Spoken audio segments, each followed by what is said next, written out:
أعوذ بالله السميع العليم من الشيطان الرجيم بسم الله الرحمن الرحيم السلام عليكم ورحمة الله تعالى وبركاته الحمد لله رب العالمين والصلاة والسلام على رسوله الأمين وعلى آله وصحبه أجمعين Subhanaka la ilma lana illa ma 'allamtana innaka antal alimul hakim wa la hawla wa la quwwata illa billahil aliyyil azim. Qala rabbi shrah li sadri wa yassir li amri wahlul 'uqdatam min lisani yafqahu qawli. Nahmaduhu wa nasta'inuhu wa nastahdihi wa nastaghfiruh. Wa na'udzu billahi min syururi anfusina wa min sayyiati a'malina may yahdihillahu fala mudhillalah wa may yudlilhu fala hadiyalah. Wassalatu wassalamu ala Rasulillah wa ala alihi wa man walah. Amsayna ala fitratil Islam wa kalimatil ikhlas wa ala dini nabiyyina Muhammadin sallallahu alaihi wasallam. Wa ala millati abina Ibrahim hanifa wa ma kana minal musyrikin. Wa qala Allah Ta'ala fi kitabihil aziz ba'da a'udzu billahi minasy syaithanir rajim. Lan yanalallahu luhumuha wala dima'uha walakin yanaluhu taqwa minkum. Kadzalika sakhkharaha lakum litukabbirullaha ala ma hadakum wa basyiril muhsinin. Sadaqallahul azim. Allah Subhanahu wa taala berfirman pada ayat yang ke-37 dalam surah Al-Hajj yang bermaksud daging dan darah binatang korban atau hadiah tidak sekali-kali sampai kepada Allah Subhanahu wa taala. Tetapi yang sampai kepada Allah Subhanahu wa taala ialah amal yang ikhlas yang berdasarkan kepada takwa daripada kamu. Demikianlah dia memudahkan binatang-binatang itu bagi kamu supaya kamu membesarkan Allah Subhanahu wa taala kerana mendapat nikmat hidayah daripadanya. Dan sampaikanlah berita gembira dengan balasan yang sebaik-baiknya kepada orang-orang yang berusaha supaya baik amalannya. Sadaqallahul azim. Yang dimuliakan Al-Fadhil Tuan Pengerusi Surah Ad-Diniyah sekaligus sebagai pengurusi Pusat Tahfiz Ad-Diniyah bersama seluruh jawatankuasa pengurusan dan juga pengimarahan rumah Allah Subhanahu wa taala ini. Yang dimuliakan Al-Fadhil Tuan Imam yang sebentar tadi memimpin kita semua para jemaah sekalian dalam kefarduan solat maghrib, mudah-mudahan ia membawa kepada penyerahan diri yang sempurna daripada kita kepada Allah Subhanahu wa taala insya-Allah. Juga seterusnya kepada para jemaah muslimin dan muslimah, khususnya kepada anak-anak tahfiz yang setia bersama pada setiap hari, sama ada dalam menunaikan kefarduan salat ataupun mengimarahkan majlis ilmu. Mudah-mudahan anak-anak sekian dan semua pada jemaah, ibu-ibu, ayah-ayah dan semua yang hadir pada malam ini diberikan segala kebaikan oleh Allah Subhanahu wa taala insya-Allah. Terutamanya yang kita harapkan daripada Allah Subhanahu wa taala ialah keampunan daripadanya terhadap dosa-dosa kita, membawa kepada redha Allah Subhanahu wa taala supaya akhirnya kita hidup dalam keadaan terpimpin ke arah redha Allah Subhanahu wa taala dan bebas daripada apa jua perkara yang mendatangkan kemurkaan Allah taala kepada kita. Jadi para jemaah muslimin dan muslimat, anak-anak tahfiz sekalian, pertemuan kita malam ini insya-Allah taala akan saya isikan dengan membawakan kesinambungan daripada pertemuan kita yang lalu, di mana saat pertemuan yang lalu pada jemaah sekalian kita bincangkan berkenaan dengan tanda khasyatullah dalam perkara menjaga kedua-dua tangan. Anak-anak, saya yakin ada catatan terhadap perkara berkenaan insya-Allah. Kita bersambung daripada bulan ke bulan pertemuan kita sebulan sekali ini. Jadi dalam pertemuan yang lalu, para jemaah muslimin muslimat sekalian, kita berbicara berkenaan dengan tanda khasyatullah, tanda orang beriman kepada Allah Ta'ala itu, kata Imam Ghazali rahimahullah, takut untuk melakukan dosa terhadap Allah Subhanahu Wa Ta'ala. Maka di antaranya ialah mereka akan menjaga kedua-dua tangan agar tangan berkenaan tidak menjadi sebab mereka berdosa dengan Allah Subhanahu Wa Ta'ala. Maka pertemuan kita yang lalu, para jemaah sekalian, telah pun kita bicara berkenaan dengan 2 daripada 5 dosa yang terhasil daripada tangan yang Allah anugerahkan kepada kita kalau ianya tak dijaga dengan sempurna. Sekadar ulang kaji sedikit pada jemaah sekalian, 2 daripada 5 tersebut ialah yang pertama, kata Imam Ghazali rahimahullahu ta'ala, memukul, yakni menzalimi seseorang muslim, dan juga dalam masa yang sama tidak boleh juga melakukan perkara demikian kepada non-muslim, sebab mereka itu juga merupakan makhluk ciptaan Allah Subhanahu Wa Ta'ala yang tidak selayaknya untuk diperlakukan zalim kepada mereka. Namun kepada yang beriman kepada Allah Subhanahu Wa Ta'ala, mereka dikasihi oleh Allah Subhanahu Wa Ta'ala sebab mereka beriman. Maka tak selayak orang yang dikasihi oleh Allah Subhanahu Wa Ta'ala untuk diperlakukan zalim, aniaya terhadap mereka. Maka pelaku zalim kepada mereka dikira orang yang melakukan dosa yang sangat dimurkai oleh Allah Subhanahu Wa Ta'ala. Itu yang pertama. Yang kedua, pada jemaah muslimin dan muslimat sekalian, anak-anak tahfiz sekalian, itu kata Imam Ghazali rahimahullah, mencapai sesuatu yang diharamkan oleh Allah Subhanahu Wa Ta'ala.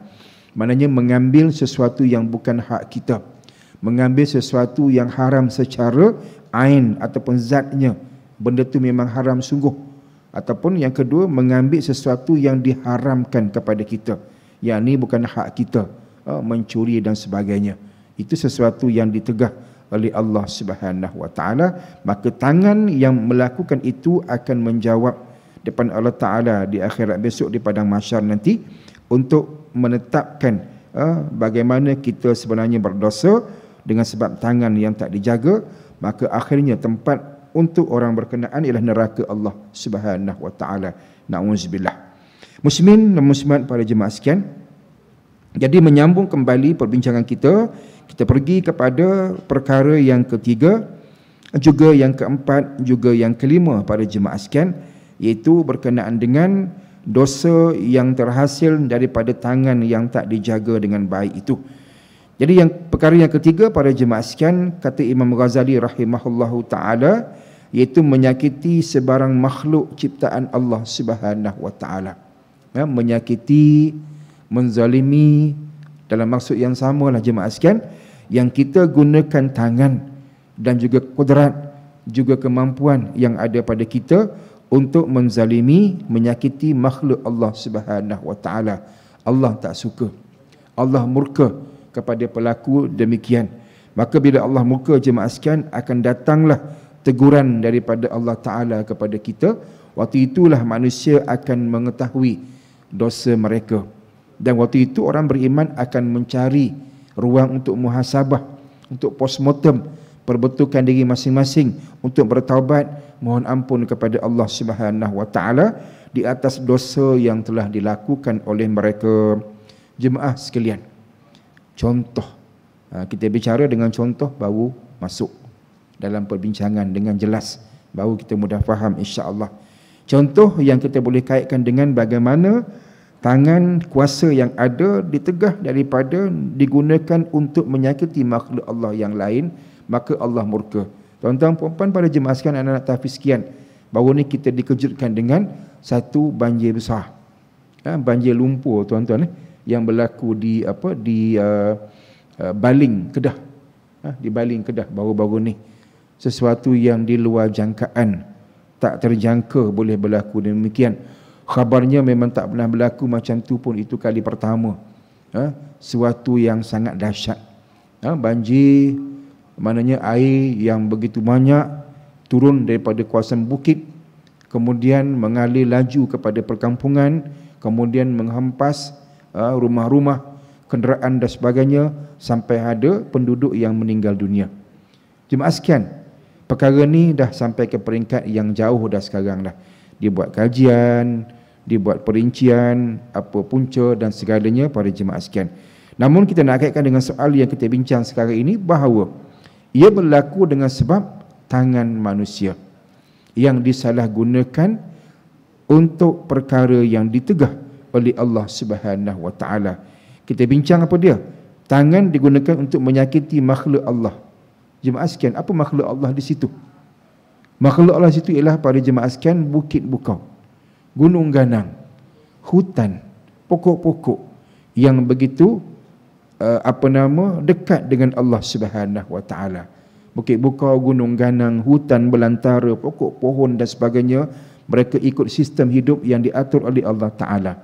Mereka ada zikrullah, mereka ingat Allah, mereka zikir kepada Allah. Kemudian manusia ni jemaah sekalian, kalau nak manfaatkannya biar dengan cara Allah. Bukan tak boleh, bermaksud bahawa kalau dah ada hutan, contoh ada bukit, kalau kita salah faham, kita kata biarlah macam mana, mereka makhluk Allah, tak boleh usik. Kalau tak boleh usik jemaah sekalian, BBS 2A tak wujud. Contoh yang saya faham, sini dulu hutan juga, belukar juga, kebun getah ke apa dulu, orang lama tahulah. Betul Abang Rozi? Ajali betul lah. Wallahu alam. Saya pun tak tahu. Yang saya tahu tempat saya sekarang, saya di antara kapi sana ladang kelapa sawit. Sekarang tak ada kelapa sawit. Yang ada minyak kelapa sawit yang mahal jual kat kedai. Itu adalah. Nah, itu yang dekat kedai. Pokok kelapa sawit tak ada dah, habis. Dah buang dah. Buat kawasan penempatan bandar baru. Jadi jemaah sekalian, boleh tak begitu? Jawapannya tak ada masalah, boleh. Sini dah boleh jadi tempat yang elok, tempat penempatan yang begitu hebat. Ada surah Adiniyah, ada tahfiz Adiniyah. Apa masalahnya? Boleh? Boleh. Sebab apa boleh? Sebab pembangunan yang dilakukan itu walaupun kelihatan memusnahkan kehidupan yang sedia ada, makhluk Allah, tetapi dengan tujuan yang direstui oleh Allah. Jawapannya boleh. Tak salah, tak ada masalah. Okey je. Gitu maksud dia. Jadi kalau demikian, Allah akan tolong, Allah akan terima, tak ada masalah. Sebab kita manusia memang disuruh memanfaatkan ciptaan Allah untuk kita jadi hamba Allah yang baik, yang dapat meningkatkan iman kita, takwa kita kepada Allah. Sila, tak ada masalah. Gitu maksudnya.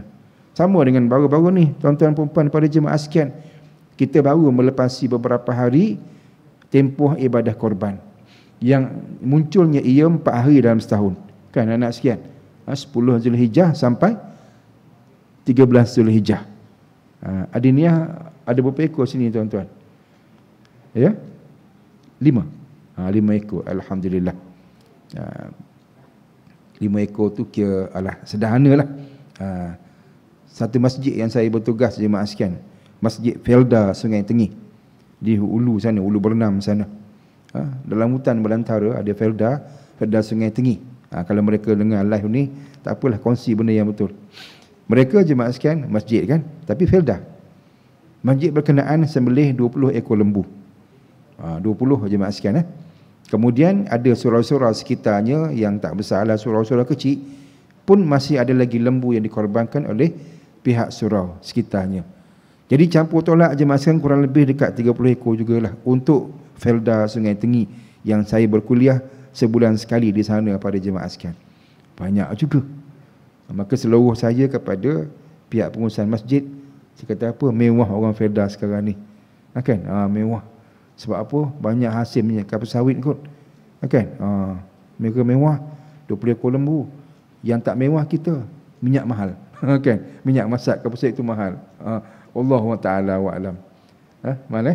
Dekat Petronas berapa sebotol? Wallahu a'lam. Tak apalah, ini cerita sampingan pada jemaah sekalian. Jadi saya nak sebutkan bahawa tadi korban tu, sembelihan binatang, boleh ke tak boleh? Boleh, tak ada masalah. Sebab kita ada sistem, ada cara, ada kaedah yang dibenarkan oleh Allah Ta'ala.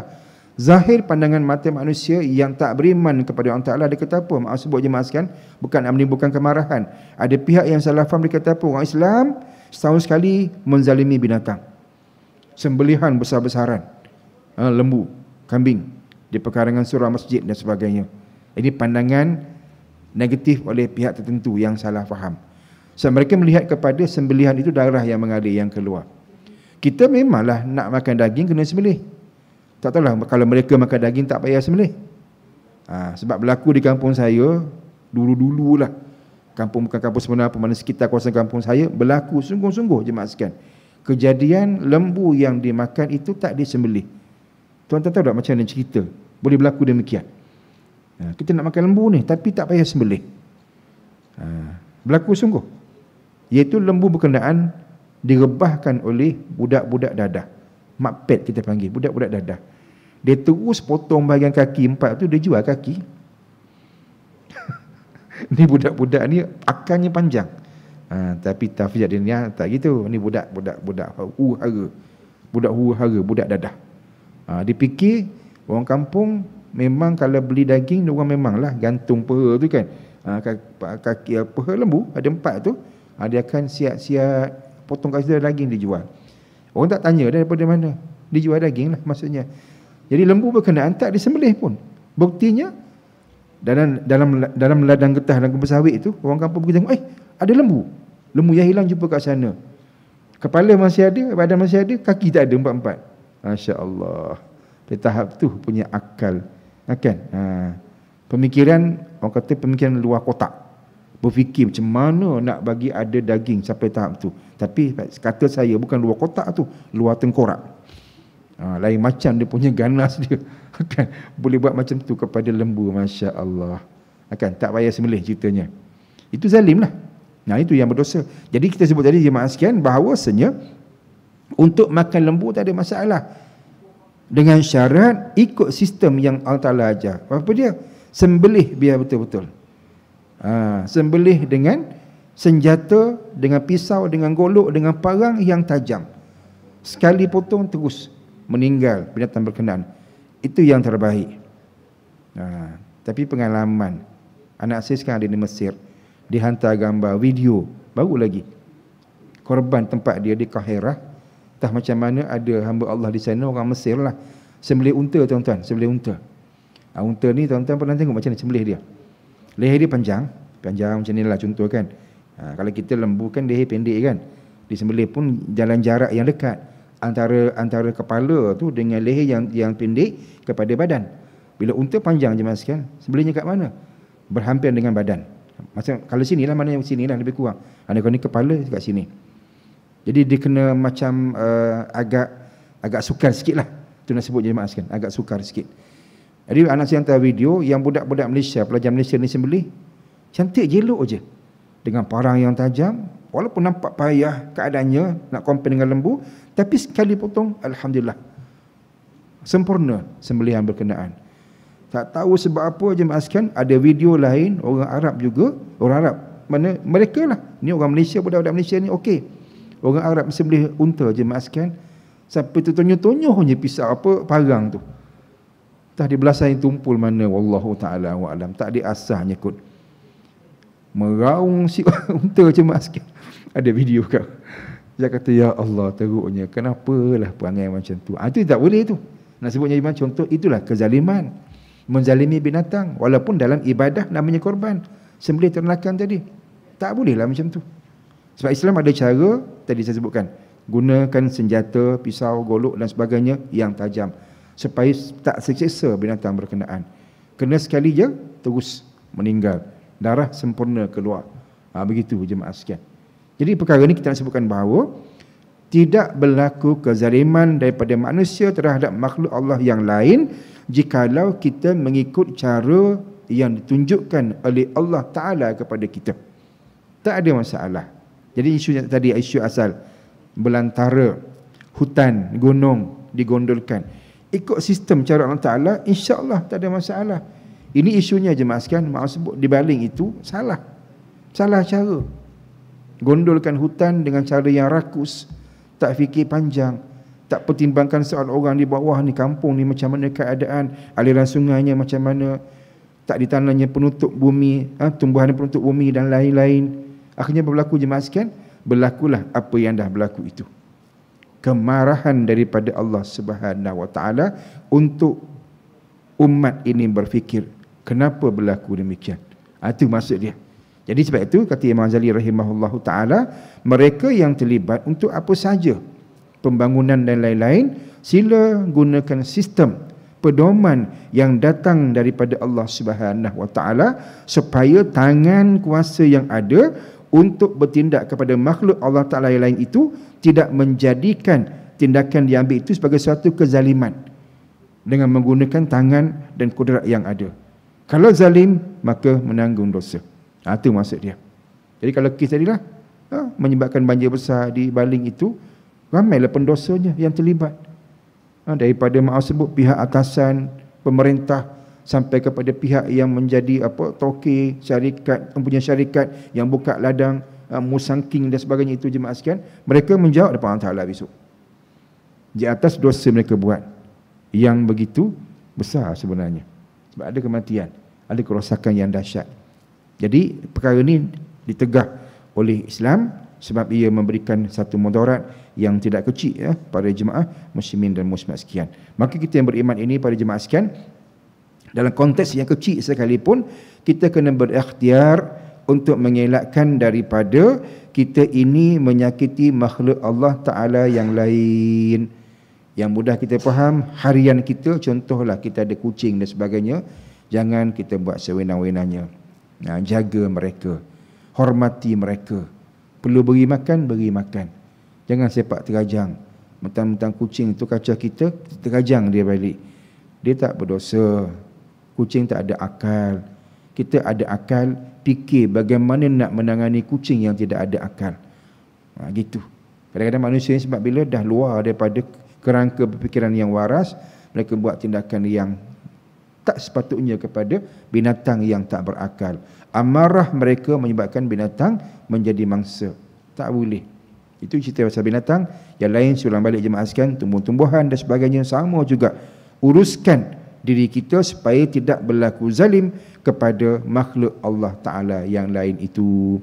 Jika tidak, kitalah ia akan menjadi mangsa, menjadi kepayahan kemudian kepada kita atas sebab sikap kita yang memberikan suatu mudarat yang besar kepada makhluk Allah yang Ta'ala yang lain itu. Itu yang ketiga pada jemaah muslimin dan muslimat sekalian. Kemudian kita berpindah kepada kesilapan ataupun dosa tangan manusia. Yang keempat, kata Imam Ghazali rahimahullahu ta'ala, iaitu tangan yang ada itu digunakan untuk mengkhianati amanah. Mengkhianati, mencabuli amanah yang diberikan kepada kita. Amanah yang wajib kita jaga dan wajib ditunaikan itu, kita tak boleh khianati. Pelambangan tangan ialah kuasa yang ada pada kita, yang mana kita salah gunakan kuasa, kudrat, kemampuan yang ada pada kita, kita akan cabul amanah yang Allah telah pun berikan kepada kita. Jadi yang ni pada jemaah sekian, amanah ini yang paling besar sekali ialah amanah untuk menguruskan agama Allah Subhanahu wa taala. Ini paling besar sekali atas muka bumi ini. Sebab apa? Sebab ia merupakan amanah yang Allah berikan kepada hamba-hamba pilihan dia. Kena jaga elok-elok. Jadi sebab itu pada jemaah sekian, bila kita sebut soal bagaimana tangan kuasa yang ada pada kita berkemungkinan penyebab kita berdosa, ialah antaranya kita mencabuli amanah yang Allah berikan. Contoh yang sebut tadi ialah menjaga agama dia. Pada jemaah muslimin, muslimat sekalian, mutaakhir ini, saat-saat akhir ini, saya pun tak sebut macam mana jemaah sekalian, rasa seriau, rasa lain macam melihat perkembangan sehari dua hari ini, pencabulan, penghinaan kepada Islam dah sangat-sangat melampau. Kita tak faham, kadang nak cakap pun tak reti, nak ulas pun rasa macam tak sampai. Maaf sebut je mas, maaf sebut. Saya tidak nak membangkitkan kemarahan, kekeliruan, tidak, tapi bercakap dengan secara mendatar terhadap apa yang berlaku. Begini jemaah sekalian, bulan lepas ataupun 2 bulan lepas, saya tak pasti secara tepat, ada perbincangan tentang perayaan Bon Odori. Perasan tuan-tuan pada jemaah sekalian, saya pernah sebut dulu dalam, saya tak salah saya ada sebut dulu kan, anak-anak ada sebut kan, hantu lapar ada sebut tak dulu, ada sebut, cuba cek balik video lama. Kan kita ada video dalam YouTube kan. Bon Odori, perayaan hantu lapar. Hantu lapar versi Buddha Malaysia, hantu lapar lah. Hantu lapar namanya. Yang Cina pasang colok besar-besar tu, macam tiang elektrik tu. Kalau sini saya pernah tengok dekat Seri Gombak. Betul Abang Dino, ada gambar tak? Ambil gambar selalu kan. Kalau ada lah video ke dan sebagainya. Tu pasang colok punya besar kan. Setinggi-tinggi tiang macam elektrik tu lah. Pasang pagi malam baru padam. Kalau tak hujan lah. Kalau hujan cepat sikit kot. Dia berasa itulah makanan kepada hantu yang berkeliaran, yang kelaparan. Hantu lapar. Versi Malaysia. Versi Jepun dia panggil Bon Odori. Bendanya sama aja, cuma ada top-up sikit. Dia menari, berjoget, memuja-mujalah makhluk tu yang mereka datang ke atas muka bumi ni sebab menghiburkan mereka yang terseksa selama setahun. Itu pendapat mereka. Kata kitab mereka macam itulah. Mereka ni penghuni neraka. Keluar setahun sekali cari kehidupan, keriangan, keseronokan. Maka dilayan macam tu, dijamukan mereka dengan hiburan dan sebagainya. Jadi versi Jepun namanya Bon Odori. Kajian dia buat, Bon Odori tak boleh kita rayakan sebab ianya perayaan agama, perayaan Buddha, versi ataupun mazhab masing-masing negara.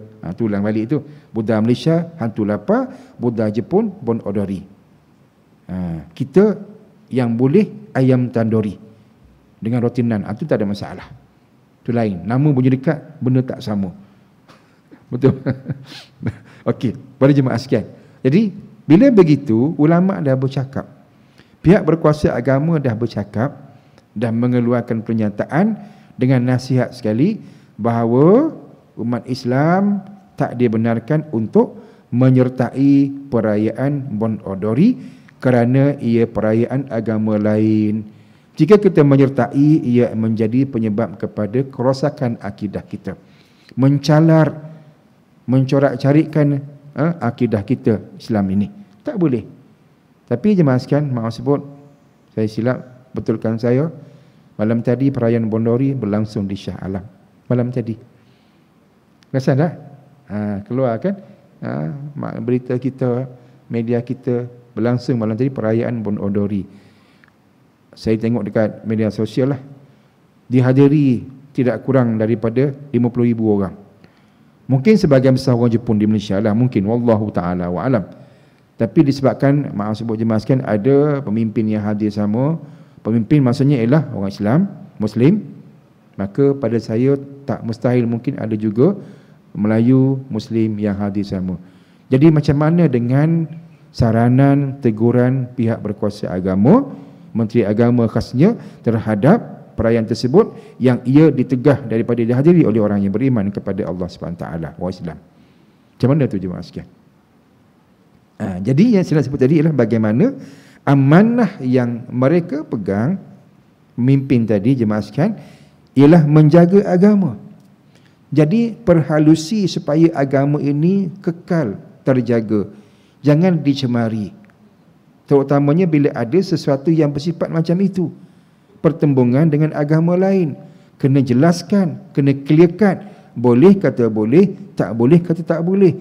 Konsepnya ialah, prinsipnya ialah lakum dinukum waliyadin. Dah kamu agama kamu, kita agama kita. Janganlah duk campur-campur, tak boleh. Gitu maksudnya, faham jemaah sekalian? Begitu. Jadi bila begitu berlaku, maksudnya malam tadi dah berlaku dah benda yang tak sepatutnya pada saya lah, berlaku dengan tanpa rasa bersalah dan sebagainya. Kita rasa kecewa bila kita faham. Sebab ini amanah besar menjaga agama. Dan saya nak sebut jemaah sekalian, ia seolah-olah menyepikan pandangan, rasa kecewa kita, amarah kita kepada penghinaan kepada Islam yang berlaku sehari dua ni. Seminggu dua ni ke terakhir ni, mutakhir ini. Apa dia? Maaf sebut yang berlaku di apa nama Encik Ruzi, yang kelab lawak tu. Apa nama? Crack House ke apa? Saya tak ingat sangat nama dia. Tempat orang melawak tu lah yang jadi isu baru ni kan. Tempat komedi yang selamba, yang spontan, selamba pula spontan tu.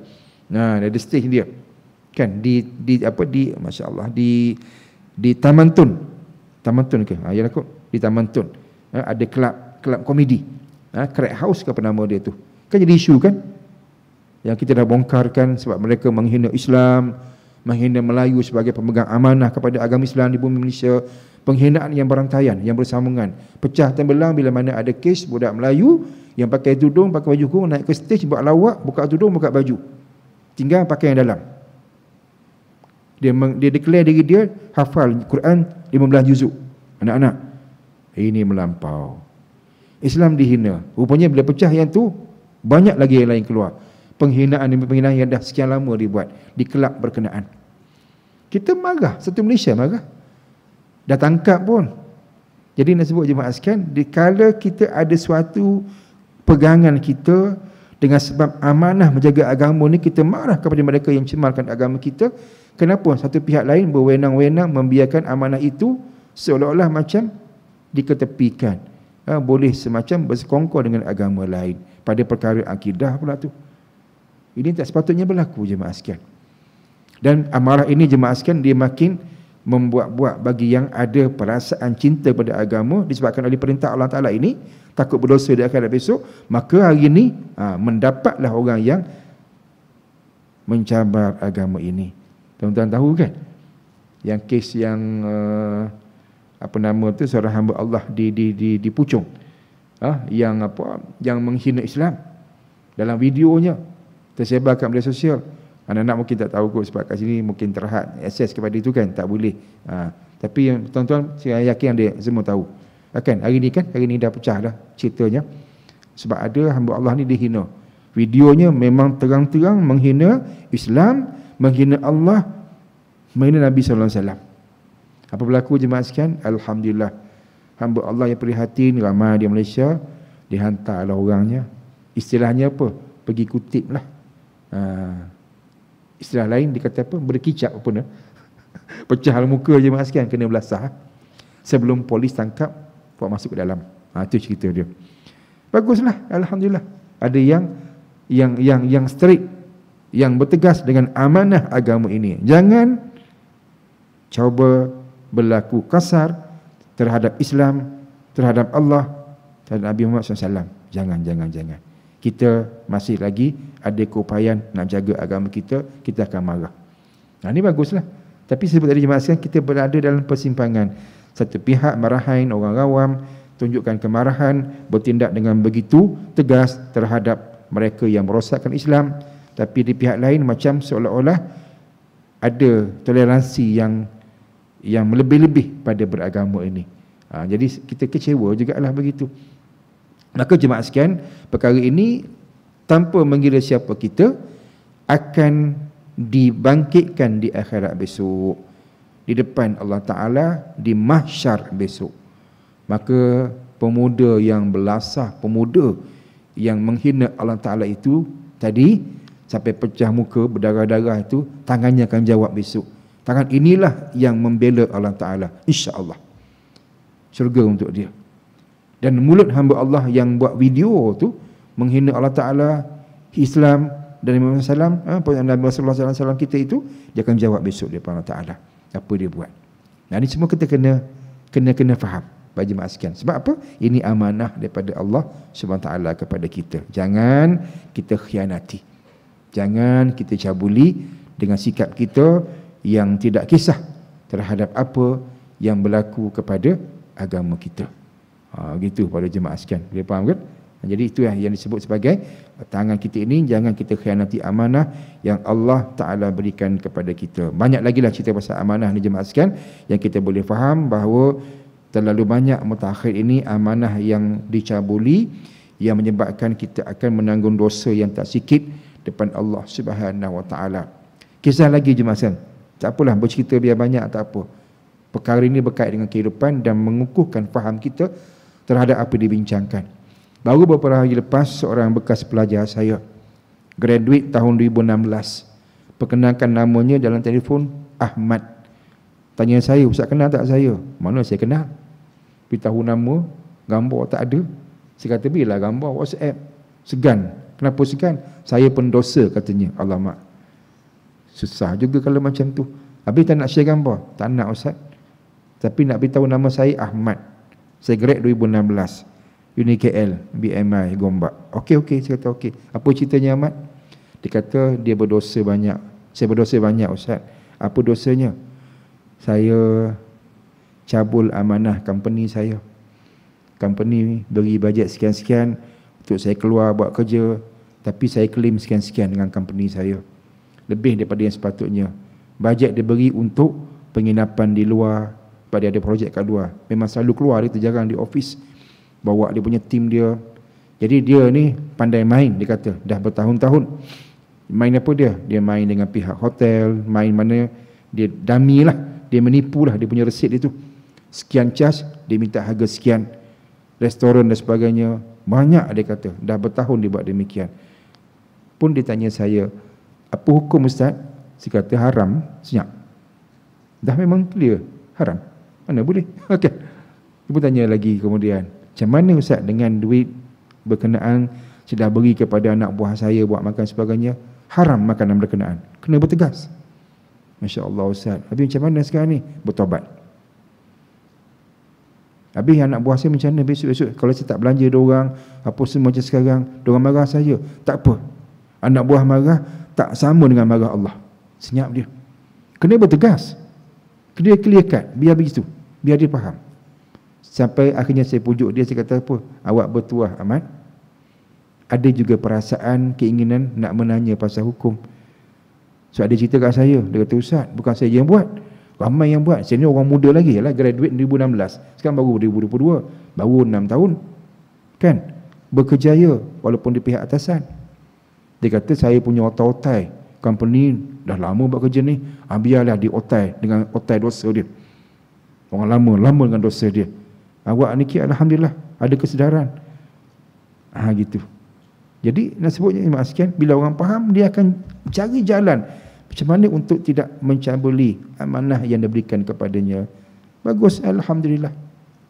Jadi yang macam ni jemaah sekalian sebenarnya tak ramai. Tak ramai pun, sikit-sikit macam itulah. Sampai saya akhirnya saya terkejut kenapa dia tanya saya. Saya tanya dia, Mat, selama ni kenapa buat? Entahlah Ustaz, saya pun tak perasan kenapa saya buat. Saya nakal.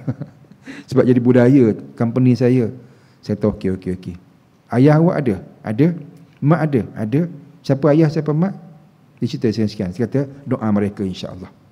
Ni doa mereka ni kepada awak ni. Kepada Allah Ta'ala minta supaya awak jadi baik. Doa mereka berkat Allah Ta'ala dengar. Akhirnya Allah jentik hati awak, call saya menanya hukum. Dia kata apa? Betul Ustaz, dengan ada sebab. Betul Ustaz, saya yakin ini berkat doa mak ayah saya jadi baik. Allahu Akbar. Tuan-tuan, nampak tak? Tu orang tua, tuan-tuan, puan-puan, pada jemaah sekalian, ibu ayah, kita ni jangan duduk saja dalam hal macam ni. Kehidupan anak-anak kita, doa-doa selalu ni. Anak-anak tahfiz ni, saya yakin anak ibu ayah baik-baik ni, hebat-hebat semua insya-Allah. Sebab doa siang malam, anak jadi anak soleh, anak berjaya. Mereka lah ibu ayah yang pegang amanah daripada Allah Ta'ala. Amanah apa dia? Amanahkan anak-anak supaya menjadi anak-anak sungguh, anak-anak yang baik-baik, yang hebat-hebat. Macam ni lah. Dan perbandingan lagi, contoh lagi, tak apalah, saya suka banyak contoh biar kita seronok mendengar benda macam ni kan. Tuan-tuan perasan tak dalam video hari ni? Ni harian ni banyak cerita kita. Allahu Akbar. Malam tadi berlaku di Penang, Pulau Pinang. Lumba haram. Berapa orang mati? Betul, ada pasal Encik Rozi tengok tak? Video. Allahu Akbar. Lumba haram dekat Penang, kat Pulau Pinang. Malam minggu, hari ni kan hari Ahad, Sabtu malam minggu. Ya Allah. Mati tuan-tuan, mati. Kalau mati, angkat senapang, lawan Zionis, syahid. Ni mati, bertembung sama sendiri sebab belum bermotor. Apa jadi? Tengok mayat, ada video orang hantar. Tak tahu nak sebut macam mana. Saya jadi geram, bukan sedih, geram. Tambah geram, ada interview kepada ibu ayah pada yang si mati. Dia kata apa? Dia kenal siapa anak dia. Memanglah kenal anak awak kenal lah. Tapi jaga tak isunya. Dan ini masalahnya. Memang betul kita boleh kata mungkin ibu ayah dah jaga anak-anak hari ni kadang-kadang leka, lepas daripada pandangan mak ayah, dia buat cara dia. Kita tak kata tak berlaku demikian, memang berlaku demikian. Tapi sejauh mana ibu ayah berikhtiar untuk anak jadi baik. Kadang-kadang benda tu sikit je tindakannya, doa sikit, ikhtiar sikit. Anak tu muda-muda lagi, zaman sekolah lagi. Kenapa ada motosikal? Kenapa ada wai suku dengan dia? Duit mana dia dapat? Mak belikan, ayah belikan. Masa beli nasihat ke tidak? Ini semua ni kena rungkai balik. Sebagai pemegang amanah daripada Allah Ta'ala. Sekarang dah meninggal dah budak tu. Barulah merintih menangis. Anak saya kenal dia budak baik. Ya puan, budak baik tapi dah melanggar. Dah aksiden. Lumba haram. Waktu malam. Nak kata apa? Kan? Gini ceritanya jemaah sekalian. Jadi inilah bendanya. Amanah. Jadi sebut tadi soal tangan jaga amanah. Amanah apa? Amanah macam ni ya. Yang lebih besar lagi daripada tadi pemerintahan, pentadbiran menjala kepada amanah pengurusan kehidupan anak-anak. Sebab itu tuan-tuan, puan-puan, para jemaah sekalian, terhadap anak-anak yang hebat, saya ulang balik, insya-Allah belakang anak-anak ini ada ibu ayah yang hebat. Walaupun mungkin biasa-biasa orangnya, kerjaya tak hebat, tak apa. Tapi hebat soal perancangan masa depan anak-anak, hebat sudut pegang amanah Allah Ta'ala. Itu yang kita nak sebenarnya jemaah sekalian. Jadi kita ni benda macam ni lah yang kena tengok jauh supaya esok tidak berlaku suatu kerugian di akhirat. Rasa dah baik, rasa dah beriman, rasa dah elok, solat berjemaah tak tinggal, tapi mak sebut jemaah sekalian Allah perambat masuk neraka. Kenapa? Sebab pecah amanah macam ni. Anak-anak tak menjadi dan lain-lain. Na'udzubillah, tak jauh. Jadi kita muhasabah. Ini pada jemaah sekian soal pegang amanah, pecah amanah dan sebagainya. Sikit lagi. Itu yang keempat. Itu anak-anak keempat dia. Yang kelima kan, semua ada 5. 5 perkara dalam soal menjaga kedua-dua tangan agar tidak berdosanya kita. Yang kelima terakhir kata Imam Ghazali rahimahullah ialah tangan kita itu jangan menulis sesuatu yang tak boleh dipertuturkan. Tangan jangan tulis perkara yang tak boleh dipertuturkan, disebut. Apa maksud dia? Tulis benda tak boleh sebut, benda apa tu? Maksud tak boleh dipertuturkan ialah benda tu tak layak dipertuturkan. Apa maksud dia? Perkara-perkara haram pada syarak. Fitnah ke, umpat ke, apa lagi? Hasutan ke, apa lagi? Provokasi, hasutan, samalah. Macam-macam lah benda lain. Mana tulis pastikan yang boleh diperkatakan. Suatu pada jemaah sekalian, hidup ini biar melihat ke depan. Jangan pandang sebelah mata sekerak jalan.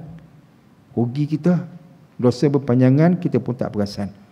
Naya kita akhirat besok, ke dalam kita kena humban neraka Allah Ta'ala. Contoh jemaah sekalian, dengan tangan saya ada 2 kitab lagi sekarang ni. Dua-dua Imam Ghazali. Anak-anak pun ada kan? Ini kitab induk kita. Kitab Taubat liku-likunya Imam Ghazali karang. Dikarang bila tuan-tuan? Jemaah sekian, anak-anak sekian, bila karangan ini dibuat? Semalam kemarin? Main dulu? Tahun lepas? Imam Ghazali rahimahullah meninggal tahun 1111 Masihi. Sekarang tahun berapa? 2022. Berapa lama dah Tok Guru kita besar kita meninggal? Dah lebih 1000 tahun. Kan? Ini maksudnya menulis apa yang boleh dipertuturkan. Kita baca kitabnya 1000 tahun kita baca. Ya Allah. Apa yang Ghazali dapat? Syurga. Dia di alam barzah, tapi pahala tak putus mengalir sebab dia menulis benda yang boleh baca. Ilmu. Satu. Ni satu lagi ni, kitab dia juga. Apa kitab nama ni? Bidayatul Hidayah, Permulaan Hidayah. Karangan siapa? Imam Ghazali juga. Baru 2. Banyak lagi kitab Imam Ghazali. Ada catatan mengatakan bahawa Imam Ghazali meninggal dengan 300 buah kitab utama, kitab besar-besar. Allahu Akbar. Hebat. Yang tu nak sebut tulisan yang boleh dipertuturkan. Tapi jemaah sekalian, maaf sebut hari ni kita kitab tak banyak, kan? Yang banyak apa dia jemaah sekalian? Yang banyak tulisan-tulisan yang kita mungkin tulis sendiri ataupun kita forward dalam bentuk WhatsApp dan sebagainya. Setuju? Facebook dan lain yang tak layak dipertuturkan. Tapi disampaikan, dipanjang-panjangkan. Dosa berangkai, dosa jariah tak berhenti sampai kita mati. Nanya. Nanya Pak Karim. Kata gini kan istilah hari ni. Nanya. Allah. Sebab apa? Pak tangan tak dijaga. Tangan tak diawasi. Tangan tak didisiplinkan. Lebih kurang je. Rasa nak buat. Contoh dapat mesej tengok. Oh, okey ni. Forward. Jangan gitu. Nak forward. Tengok dulu. Policy dulu. Apa benda. Daripada mana. Kadang-kadang setengah orang dan nak rasa bertanggungjawab, dia pun tulis share daripada grup sebelah. Sebelah mana? Belah kanan ke belah kiri? Belah kanan syurga, belah kiri neraka. Oh, macam marah. Tak marah, tapi memang marah. Betul. Babak Malaysia ni saya geram kadang-kadang. Kita sewenang-wenangnya kadang-kadang berlaku lebih kurang sangat. Bukan tuan-tuan kita umumlah maksudnya begitu. Allah. Dia tak belajar benda macam ni barangkali. Keperluan kita ini mengelakkan diri kita daripada dihumban ke neraka atas sebab kita cuai dalam menjaga tangan. Baru tangan. Allahu Akbar. Lain banyak lagi ni. Anak-anak sebab tu kena mengaji, cari ilmu, kena faham, barulah kita selamat. Kadang-kadang orang yang tak jaga tangan ni, maaf sebut tuan-tuan, puan-puan, para jemaah sekalian, orang yang baik-baik juga. Ahli surah, ahli masjid, jemaah tak tinggal. Tapi bab menjaga media sosial ni dia careless, dia cuai, dia cerai, dia lebih kurang je. Oh nanya. Besok takut besok tak dapat apa-apa. Dia jadi negatif, defisit.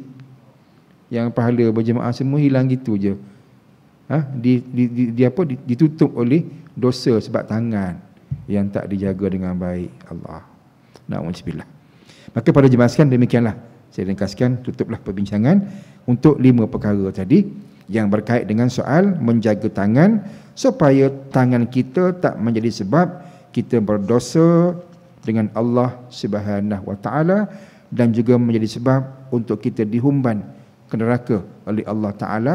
Balik dalam kitab taubat, itulah ceritanya pasal golongan orang mukmin yang masuk neraka kan, pada muka surat yang ke-111. Itu dia ceritanya. Wallahu ta'ala wa'alam. Jadi yang lain kita akan sambung insya-Allah pada pertemuan yang akan datang sebulan daripada sekarang insya-Allah. Wallahu ta'ala wa'alam. Ada soalan ke anak-anak, tuan-tuan? Ada apa-apa Okeylah. Terima kasih pada semua. Jadi insya-Allah ta'ala mudah-mudahan apa yang diperkatakan tadi memberikan manfaat kepada saya yang bertutur di depan ini. Saya pun jahil, kurang ilmu, menyampaikan daripada Tuan Guru kita Imam Ghazali untuk perkongsian ilmu kita bersama. Mudah-mudahan saya pun mendapat manfaat daripada apa yang saya sampaikan dan pada jemaah sekalian mendapat kefahaman yang tepat insya-Allah demi untuk kebaikan kita dunia dan juga akhirat insya-Allah. Wallahu taala wa a'lam. A'udzubillahi samil alim minasyaitonir rajim. Bismillahirrahmanirrahim. Alhamdulillahirabbil alamin. Wassalatu wassalamu ala sayyidina Muhammadin wa ala alihi wa sahbihi ajma'in. Allahumma arinal haqqa haqqan warzuqna ittiba'ah wa arinal batila batilan warzuqna ijtinabah. Ya muqallibal qulub tsabbit qulubana ala dinika wa ala ta'atik. Allahumma ij'al jama'ana hadza jam'an marhuma wa tafarruqana min ba'dihi tafarruqan ma'suma. Wa sallallahu ala sayyidina Muhammad wa ala alihi wa sahbihi wasallam walhamdulillahi rabbil alamin. Aqulu qawli hadza astaghfirullahal azim li wa lakum. Wassalamualaikum warahmatullahi taala wabarakatuh.